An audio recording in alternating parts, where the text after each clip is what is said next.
देश अपने सबसे बड़े संकट से जूझ रहा है। क्या इस वक्त देश में मौजूद सभी अधिकारियों से काम नहीं लेना चाहिए? ऐसे ही कुछ सवाल हैं जिसका जवाब बिहार कैडर का एक अधिकारी ढूंढ रहा है। भ्रष्टाचार के आरोपों से सुप्रीम कोर्ट तक से क्लीन चिट ले चुका ये आईएएस अधिकारी जितेंद्र गुप्ता अब पूरे सिस्टम से जवाब मांग रहा है। ये है डॉक्टर जितेंद्र गुप्ता, वर्ष 2013 बैच के बिहार कैडर के आईएएस अधिकारी। इनकी सबसे बड़ी पहचान है ईमानदारी, और इस समय इनकी सबसे बड़ी परेशानी ये है कि ईमानदारी का न्यायिक प्रमाण पत्र होने के बाद भी सरकार और सिस्टम इन्हें प्रताड़ित कर रहा है। जितेंद्र गुप्ता के खिलाफ साजिश की शुरुआत वर्ष 2016 में हुई। उस वक्त वो बिहार के मोहनिया में अपनी सेवा दे रहे थे और ट्रांसपोर्ट माफियाओं के भ्रष्टाचार की चेन को तोड़ने में जुटे थे। इसी दौरान ट्रांसपोर्ट गिरोह ने जितेंद्र गुप्ता पर रिश्वत का आरोप लगाकर उन्हें बिहार की विजिलेंस टीम के हाथों गिरफ्तार करवा दिया। लेकिन ट्रांसपोर्ट गिरोह की साजिश सामने आने के बाद जितेंद्र गुप्ता झुके नहीं, बल्कि कानूनी तरीके से लड़ाई लड़ी। पटना हाई कोर्ट ने अक्टूबर 2016 को जितेंद्र गुप्ता के खिलाफ फर्जी मुकदमे को निरस्त कर दिया। यानी जिस ईमानदार अधिकारी को सिस्टम बेईमान साबित करने में जुटा था, उसी आईएएस अधिकारी को न्यायपालिका ने बेकसूर बताया। देखिए, उनका गुनाह ये था कि उन्होंने ट्रांसपोर्ट माफिया के खिलाफ कार्रवाई करी और उसके बाद 5 राउंड्स ऑफ लिटिगेशन हो चुके हैं। हर एक राउंड ऑफ लिटिगेशन में डॉक्टर गुप्ता की जीत हुई है। पटना हाई कोर्ट में कानूनी लड़ाई जीतने के बाद जितेंद्र गुप्ता को ये धमकियां मिलने लगी, जिसके बाद उन्हें बिहार छोड़कर दिल्ली जाना पड़ा। इस अधिकारी ने सीएटी यानी केंद्रीय प्रशासनिक अधिकरण में ये अपील की कि बिहार में उनकी जान को खतरा है, इसलिए उनके कैडर को बदलने का आदेश दिया जाए। 2018 में सीएटी ने जितेंद्र गुप्ता की अर्जी स्वीकार कर ली, लेकिन बिहार सरकार ने इस फैसले को दिल्ली हाईकोर्ट में चुनौती दी। दिल्ली हाईकोर्ट ने बिहार सरकार की याचिका को खारिज कर दिया। दिल्ली हाईकोर्ट ने तो यहाँ तक कह दिया कि माफियाओं द्वारा की गई साजिश में बिहार की विजिलेंस टीम शामिल है, और इसीलिए दिल्ली हाईकोर्ट ने बिहार सरकार को ये आदेश दिया कि जितेंद्र गुप्ता को 5 लाख रुपए का मुआवजा मानहानि के एवज में दिया जाए। बिहार सरकार ने अगस्त 2019 में जितेंद्र गुप्ता को 5 लाख रुपए का मुआवजा भी दे दिया। यहाँ पर एक सवाल ये भी उठता है कि क्या मुआवजे की राशि की वसूली माफियाओं और उन अधिकारियों से नहीं होनी चाहिए जिन्होंने जितेंद्र गुप्ता को झूठे केस में फंसाया?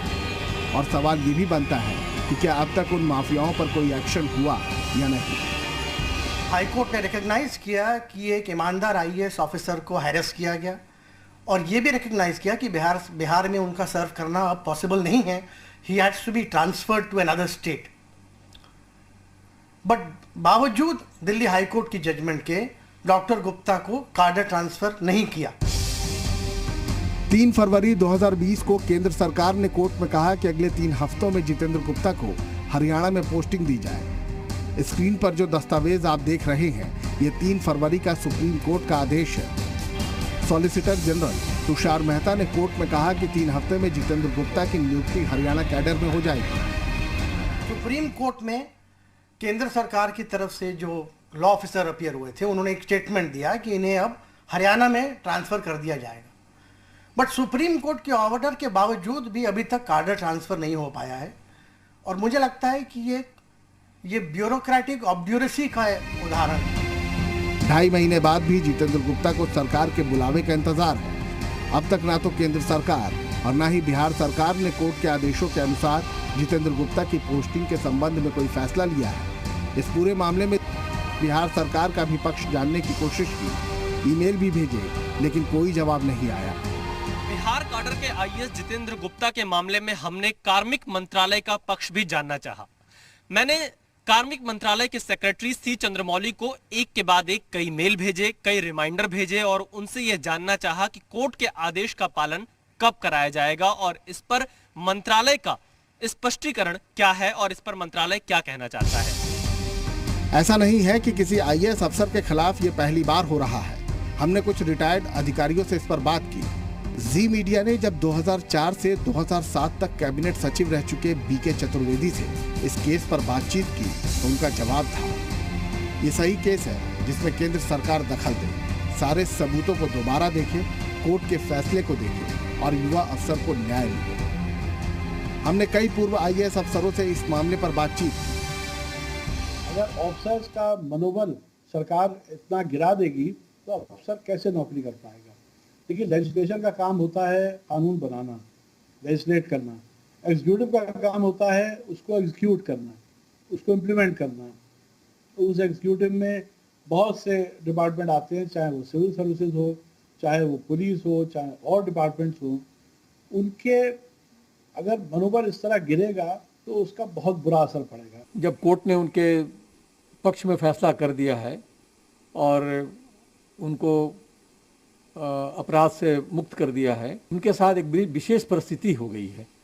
यहाँ पर वो जेल में रहे, बेवजह उन पर गलत तरीके से उंगली उठाई गई। यहाँ हम एक बात और बता दें कि जितेंद्र गुप्ता के पास MBBS की डिग्री भी है और कोरोना वायरस के इस दौर में उनका इस्तेमाल किया जा सकता है। पिछले 15 महीनों में लगभग 15 लाख रुपए से भी ज्यादा सैलरी IAS जितेंद्र गुप्ता को सरकार दे चुकी है।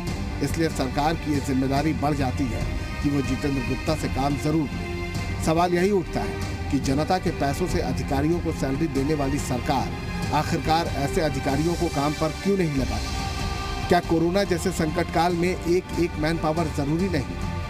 क्या कोर्ट के आदेश के बाद भी इन्हें इंतजार कराना कोर्ट की अवमानना नहीं? केंद्र सरकार के DOPT मंत्रालय को इस पर गंभीरता से विचार करना चाहिए ताकि ईमानदार अधिकारियों का मनोबल बढ़ा रहे। ज़ी मीडिया, दिल्ली।